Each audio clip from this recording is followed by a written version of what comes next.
So ChatGPT, say hi. Say hi to my viewers on my YouTube channel. Hey everyone, hi from Chat. I'm here to help Miss Girl with all her awesome content. Let's make this video amazing. You heard her. Let's get into the video. Hello everyone, my name is Alina Ishal and welcome back or welcome to my channel. Today I'm going to be telling you guys about my favorite free actually useful apps for students. Some people talk about ChatGPT and Notion, Forest, and all of these things. They've recently have like major updates that like changed their usage completely. Like Notion got a calendar. ChatGPT is now voice generated, and it has another version that allows you to analyze graphs and photos too. I'll be also telling you guys how you can use these apps.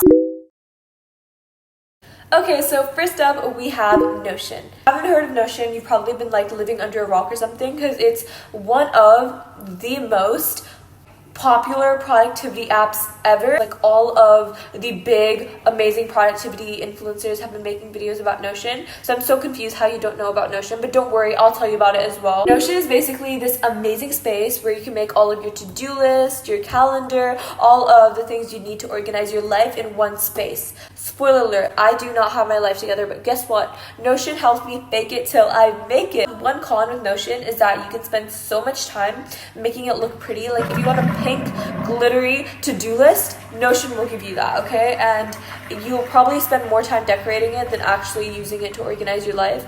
If you want a pretty Notion and you don't want to spend the time doing it, then here are my aesthetic Notion templates. I made a video on that. You can check that out right there. Now, you don't really need a calendar anymore or a to-do list or AI, because Notion has all of that in one place. Isn't that crazy? Like, damn. So if you want to get Notion or get Notion Pro, which allows you to access the AI features and use more AI features, because there's a very limited amount of AI you can use until it becomes like the Pro version. So if you want to check that out, then the link is in the description. Have you ever sent an email and then realized that, wow, I spelled my teacher's name wrong? She probably isn't going to give me an extension for the deadline. Well, fear not, because Grammarly is here to save you. It's like having an English teacher that doesn't judge you for your mistakes. It's just amazing. And the best part about Grammarly is that it can also fix your tone. So you don't sound like you're like begging, and it also doesn't sound like you're demanding, like you're saying, oh my god, give me that goddamn extension, teacher. You're not saying any of that. You're being respectful, and it can fix your tone, so when you're writing, you won't make any of those embarrassing little mistakes, and you might actually get what you're writing the email for, you know. For the link to Grammarly Premium, you have to check my description box, because I have a link over there, and it might have a discount code. It might. I don't know if I'm going to do that yet, but yeah. Next, we have Forest. This app is perfect for those of us who do not have the attention span. You know, we have the attention span of a goldfish, and you basically plant a virtual tree, and the longer you stay focused, the more your tree grows.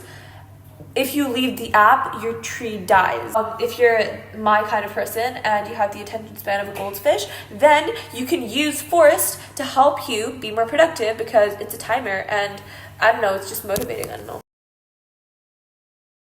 Okay, so we all know, we all love flashcards, active recall. I've talked about this like 100 times by now, so you guys should all know it, but if you're new, then flashcards are basically a form of active recall, so you aren't doing rote memorization, and you're actually memorizing a lot of information in a way easier way, and also a way more fun way with this app, which is called Quizlet. So Quizlet is something that brings flashcards into the digital age, and you can also create your own flashcards on Quizlet for completely free. And another thing about Quizlet is that it also makes studying a lot less boring, and it has so many games, and people from all around the world make flashcards, and they make them public, so you can search up whatever concept or textbook you have, and then people from all around the world who made flashcards for that textbook or that like concept, you can just study their flashcards. So that's just so amazing how Quizlet brings flashcards into the digital age, and it's also free, so like that's awesome.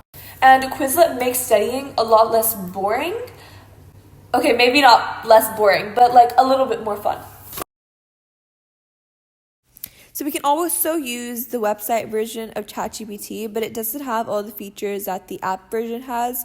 ChatGPT only has the photo capabilities in the website version, but the app version has a lot more capabilities. There's various different types of ChatGPT, but the free version has all of the following capabilities.